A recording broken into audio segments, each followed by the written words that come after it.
Hi, my name is Marvellous. And I'm Cheryl. Join us every Friday at 2 o'clock on Youth Today. As we delve into youth affairs and lifestyle today, we We look look forward forward to to sharing sharing with with you. you. Station with distinction. AP Radio UK. Hi, good afternoon, everyone. Welcome back today to the show. Welcome to Youth Today again. It's myself and my lovely host, Marvelous, on the show today. Thank you for joining us. I mean, last week we weren't here, so I just wanted to apologize for that. Maybe as many people that wanted to tune in due to some, things that came up, we couldn't be here. But we're back again today, and that's the good thing, I guess, yeah. So I hope everyone has had a lovely week so far. I hope everyone is enjoying Children's Day week. Happy Children's Day to me. Happy Children's Day to you, Mavi. I'm still Thank someone's you. child, Happy Children's Day. at least. Happy Children's Day. And yeah, today we're back with, another topic. We're starting another topic today. And today, before I go into today's topic, let me just give a quick recap of what we've done. So over the last 3 weeks or 2 weeks, aside from last week, we've been looking at money and possessions, and we were looking at savings and investment, and how to do it the godly way, how to make sure that we're saving and at the same time saving according to God's will. And as youth, we also define how important that is for us to save and also for us to plan for our future, which is, investment. Savings also can be towards your future, but investment is more like a long-term thing, and savings is more like a, goal-oriented thing. So yeah, that's what we've been learning over the past weeks. So this week we're starting with something new. And at first, when I had this topic, I was like, But then again, after like looking into it more and trying to understand it from our daily lives as youth and younger people, I mean, in this generation, I thought, okay, this is actually something that actually goes on with us as youth. And today we'll be looking at toxic femininity. Just so you know, I didn't say toxic feminism, I said toxic femininity. So there's a slight difference between toxic feminism and toxic femininity. So I'll try and explain that as best as possible. So toxic feminism, as we all know, what feminists fight for is equal rights of men and women. So toxic feminism is now then taking those equal rights to the extreme. So in the sense that you're no longer just fighting for equal rights of men and women, you're now fighting for the superiority of women or the feminine gender over the male gender. So that is toxic feminism. Now then, looking at it, the other spectrum, which is toxic femininity, this is a bit different because this is something that a lot of women do without even realizing they're doing it. So this is not you fighting for equal rights of a man and a woman, for them to have equal rights, equal pay, equal access to everything. No, this is more of you using your features, your assets, things that pertain particularly to you as a lady, then taking it to the extreme over the male species. Let me sound like a biologist today. The male species. So it's more, it's a little different. I mean, Yeah. You can still put them on the same platter, but then if we're really looking into the intricacies of these things, then they are separate, two very different things, if we look at it that way. And is very common amongst women. And personally, I feel like this toxic femininity was actually a result of misogyny or patriarchy. Misogyny in the sense of men trying to be very dominant, men trying to always, I don't even know how to explain the word patriarchy, but I would try my best as possible to also do that. But it's more like when you say, "Oh, this guy's a misogynist," it's more like it's the extreme. It's also like the flip side of toxic femininity. So because of liberation, new age, new century, and everything, females, and also the rise of feminism, you can't deny that females are trying to like break out from the norm, break out from the constraint that's been placed on them by society, and break out of the norm, and you're trying to be more than what society has resorted them to be, more than being in the bedroom, more than being in the kitchen, more than being in the house, just for them to be seen. And in this as well, some have taken it to the extreme, which is now brought rise to like, which has now caused the advent of toxic femininity. So I hope I've explained that best. Mavi, what do you think? Yes, absolutely. I mean, like you said, patriarchy, where you're like, oh, the father, the man, or the man is like more revered, or misogyny. How do you pronounce that? Misogyny, yeah, Misogyny, yeah. Where it's like they just wanna focus more on one gender and just leave the other out. I think, like you said, there's a very good big difference between toxic feminism and femininity. And since we'll be looking at femininity today, it's like I said when I was, reviewing this topic, it's like, exaggerated a bit. It's taken to the extreme. Both of them, when you talk about toxic feminism, is also feminism, the act of feminism being taken to the extreme. So when they're trying to use that right, the right that they're fighting for, like you said, to gain superiority over the other gender, then it's toxic, or at least it's not acceptable. But when we're talking about femininity now, like you said, using all our assets, using all our everything that makes us woman, to to basically favoring yourself over the other gender, giving people reasons why. Yeah, I'm a woman now. So the things that we're already fighting against, they bring they you're not bringing it back. they draw out the woman card. Yeah, they draw out the woman card.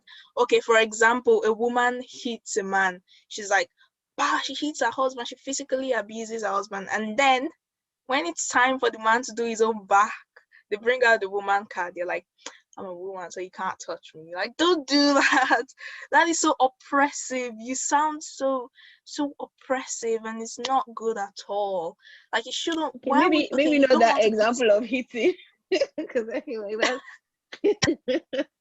way up there. exactly, but I I get know what that you it's a mean, bit though. I it's a get bit what you mean. much. Yeah, I know that it's a bit much, but I've witnessed it. Someone close to me, the woman, the wife abuses her husband physically, like she beats him up. I don't know I don't understand that kind of mentality. And then if the man wants to, because I mean, it's self-defense, isn't it? You can call it self-defense. Like, you're trying to defend yourself from being hit, and you hit your own back. Although that's not good. I mean, it's not fair for a man to hit a woman. Normally, they say don't do that, because even the Bible says that the woman is a weaker vessel that needs to be protected. But a woman that is acting like that, I don't know, she doesn't seem like a weaker vessel to me, does she? But then when it's time, when, for example, the man wants to hit his own back, which is, it's not acceptable, of course. The woman now draws out that card and she's like, I'm a woman, you don't do that. And everybody around is supporting that behavior. What, you shouldn't support such a behavior, okay? And I was speaking with Seun earlier on, and I said to her, okay, what of in a relationship? A relationship is going bad. It's for the man and the woman to work together, doing each of their roles, their different roles, to make sure that the relationship works. But if the man is doing his part and the woman is not playing her part, it's like everyone is still gonna blame the man anyways, because why can't you make your relationship work? What? The woman also has a role to play, and if she's not playing it, she shouldn't be drawing out her woman card at that time to say, oh, the blame goes on to the man. It's not fair at all. And of course, it's not only like when the woman is doing something wrong, completely wrong. It's also when she's being She too can do nice. something right. Yeah, Right. like sensitivity. They say women are more sensitive, more emotional. You Yeah, know what, guys? it's more like emotional manipulation, and you're like, oh, Oh, why will you say that? I'm a girl. I'm a yeah, girl. that is But then emotional again, blackmail. Like we're the ones fighting for, being heard, being listened to, being at the, allowing us to make decisions. yeah, But then again, at the slightest chance that we get, some women play that toxic femininity card. But yeah, I think, something, I feel like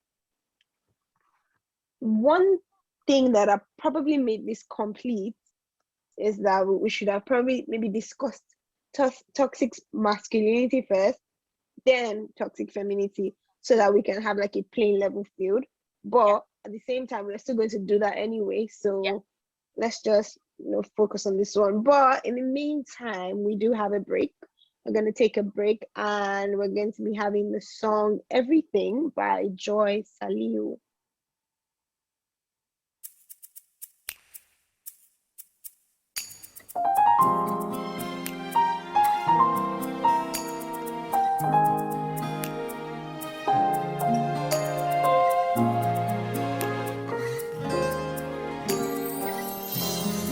I've searched all over, but I know fit find one person when feel love me like you do, when fit do the things you do, in all day, in all day. Oh,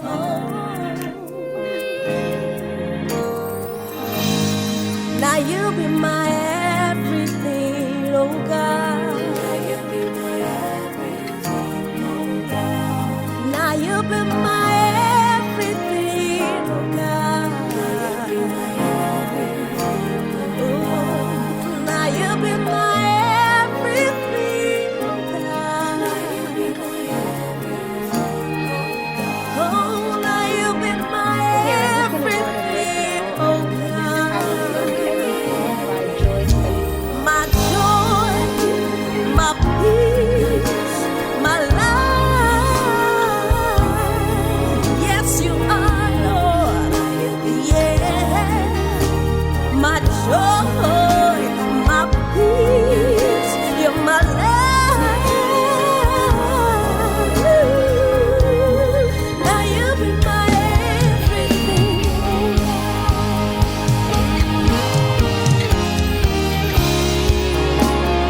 Now I've come to know that's no me without you.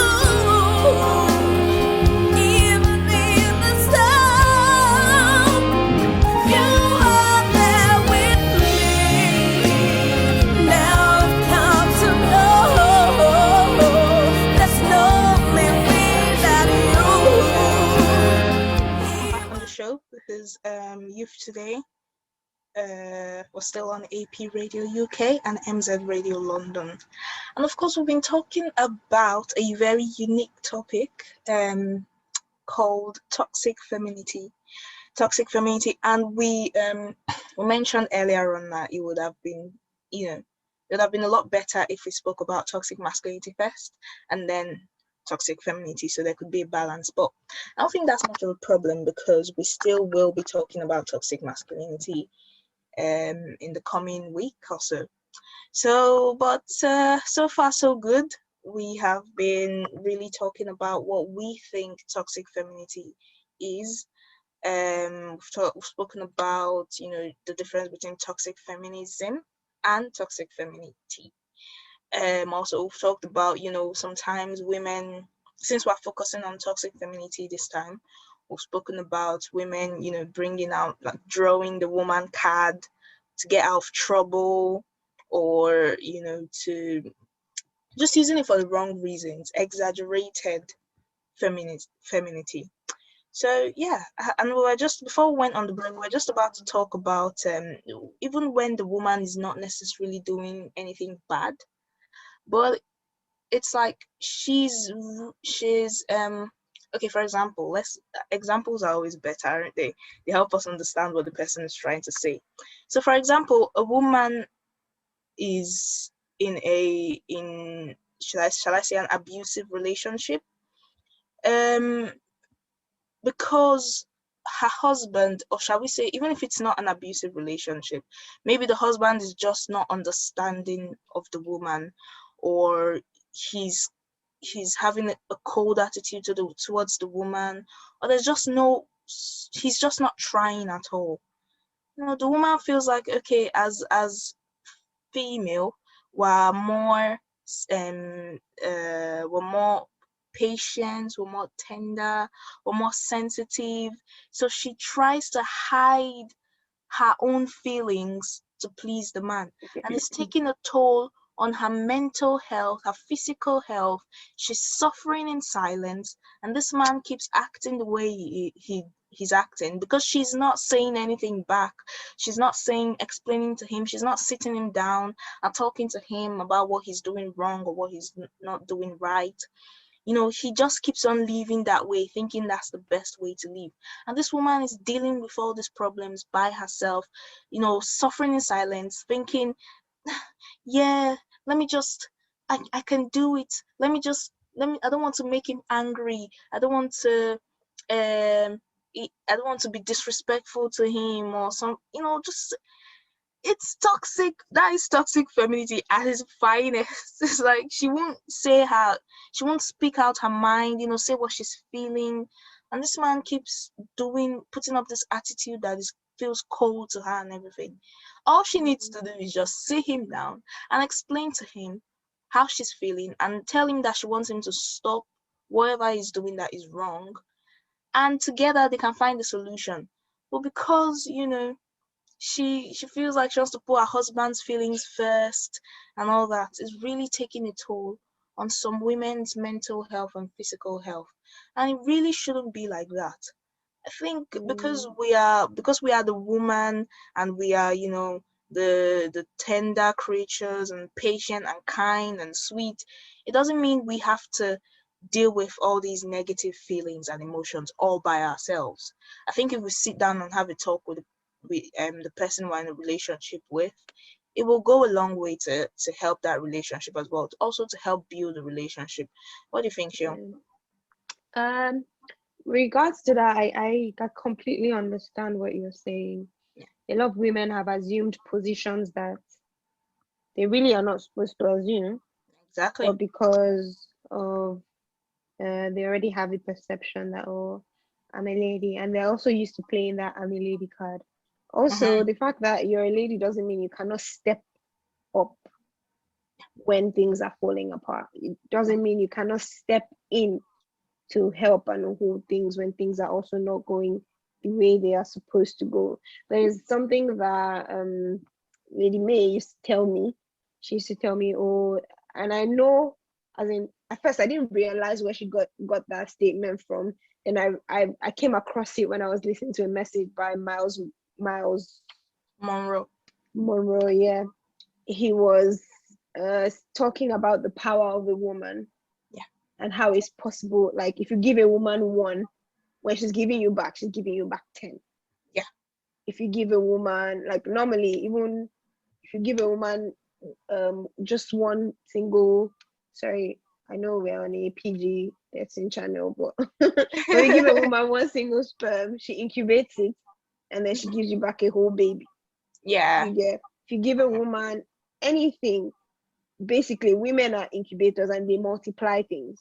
So even though we have that tender, sweet, soft side to us, playing that card all the time doesn't just cut it, because we are actually much more than that. We were created as helpmates, not to be below or those type of things. So it's more, it becomes toxic when you don't understand your purpose of being a woman.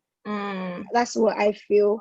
I mean, before this conversation, I was telling Marvellous that, oh my God, I don't have anything to say. I don't know what to say. But the more you think about it and the more you see that, oh, these things happen in our daily lives. At the end of the day, God doesn't see a gender. He doesn't see female, doesn't see male. He sees a creation that he has sees a made. creation, So absolutely. it's more like, I mean, we can't, I mean, it annoys, the more we're talking about, it annoys me when a lot of ladies just play that card and say, oh, but I'm a lady, but I'm a woman. But that's taking so long for us as a generation to get to this point whereby ladies have access to things that guys also have access to. Ladies can reach certain places, but now it's like we're trying to draw it back by making excuses for the little things we can't do.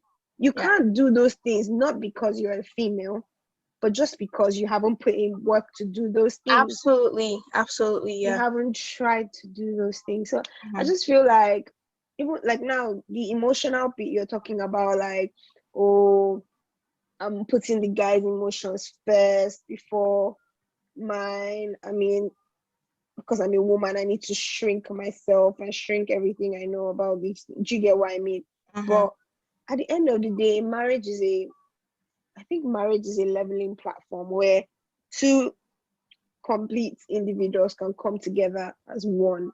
Yep. Because without the woman, the man can't function very well. Without the man, the woman cannot function very well. I'm not saying that they are not mutually exclusive. I just mean, like, it's supposed to be a partnership where both people. So why should you now be putting your own emotions aside and assuming a position that nobody has asked you to assume? So this is just us trying to show that toxic femininity is not just the bad side. You might also be trying to do something good, by considering the other person's emotions and everything. But you're also being you're also like displaying toxic femininity. So there should just be a balance. I think that's what I'm going to say. Yes, absolutely, absolutely. There should be a balance. And you mentioned what's it called? You Hi, mentioned my name is Marvellous. And I'm Seun. Join us every Friday at 2 o'clock on Youth Today. As we delve into youth affairs and lifestyle today, we We look forward to sharing with you. right. So earlier on, you mentioned a woman being able to put her mind to something and actually do it and produce results. I remember it reminded me of a story that we learned in school back then in Nigeria. Um, this was a story that we're always told, like in school, primary school, secondary school. It was a story of a woman called Mary Slessor. Mary Slessor was a Scottish, she was a Scottish a missionary in Nigeria. When was it? Sometime in the 90s, I believe. I can't remember when exactly, forgive me. But she was a Scottish missionary in Nigeria. And what did she do? She did something unthinkable at the time. Somewhere in one of the states in Nigeria, called Cross River State, Calabar, they used to practice the killing of twins. They used to practice the killing of twins. At the time, they thought, it was related to evil, and twins were evil and were not supposed to live, basically. So they would kill them at birth. And it was so sad and so wrong. Everything was wrong with it. And as a Christian at the time, Mary Slessor understood that every life is precious to God and they can't get away with just killing children like that. So she single-handedly stopped the killing of twins then in Calabar. And it was so, like, it's something that people couldn't fathom at that time, because then, of course, women they didn't have as much power as we have now. So everyone would think that if someone was to stop a lifelong tradition of, ethic people, it would probably be a man, right? But this woman, who was a missionary of Christ, just stepped up and successfully stopped the killing of twins, after, of course, encountering so many obstacles, which we can't go into now. But she was able to finally stop it, and her name is engraved in the history of Nigeria. Like, everyone from my time when I was in school knew about Mary Slessor. in fact, she's a pride to Nigerians right now. She wasn't even a Nigerian, she was Scottish. So, goes to show that whatever a woman puts their hearts to, they can actually do it and produce result. And that is just buttressing Seun's point, because of course we need to round up in a bit. So, and of course the last point that I just want to give, and sorry, let me get my words right. So next week we'll be having guests on the show, hopefully, and we'll be having 2 guests on our show that will help us better, like, will bring their own different ideas, and they'll help us better understand, the term toxic feminism. But just one last point I want to share, and that is the fact that, ladies also do something that is really toxic, and that is prioritizing their appearance over everything else in their lives. Like, some ladies believe that they don't need to study. All they need to do is just go and marry a rich man. Shane, would you agree with me? They Yeah, I believe know some people some, do that. not all, of course. You're not supposed to generalize everything Yeah. all the time, but some ladies actually, and it hurts me to hear some ladies say that they don't want to struggle. All they want to do is just look beautiful, look pretty, so that a That's rich man will that's snatch them up. also an example of toxic femininity. It is a very, very good example of toxic femininity, if I must say so myself. Because your appearance, okay, let me read. Like we said, we always end our radio shows with a Bible passage. I'll read my own Bible passage from, just give me a minute. I'll read my own Bible passage from 1 Peter chapter 3, verse 3 to 4. 1 Peter 3, 3 to 4. It says, your adornment must not be merely external, with elaborate braided hair, or wearing gold jewelries, or being superficially preoccupied in expensive clothing, but let it be the inner beauty, the hidden person of the heart, with imperishable quality and unfading charm of a gentle and peaceful spirit, one that is calm and self-controlled, which is very precious in the sight of God. I pray in the mighty name of Jesus that God will really, really help us to abstain from every exaggerated femininity, and actually to just focus on living our lives to please God in Jesus' Yeah. name. Amen. So Mm. thank you very much for joining us today. We appreciate you for joining our show. I'll hand over to Seun now to round up. All right. Thank you, Mavi. Thank you so much for that Bible passage. Thank you guys for joining us, for listening in. Please, if you do have any questions, don't forget to, send them to us personally or via our social media platforms on YouTube, Instagram, and the likes. And also, we're really sorry. I mean, we'd just like to apologize for the technical glitches that we had today. Some things go on in the background sometimes that we don't know, but yeah, hopefully by the grace of God, next week will be much smoother, and we'll have everyone here again, and we'll have our lovely guests as well. Thank you for joining us, and join us same time next week on this station. Bye. Have a lovely week. Bye. Have a lovely week. Happy Children's Day.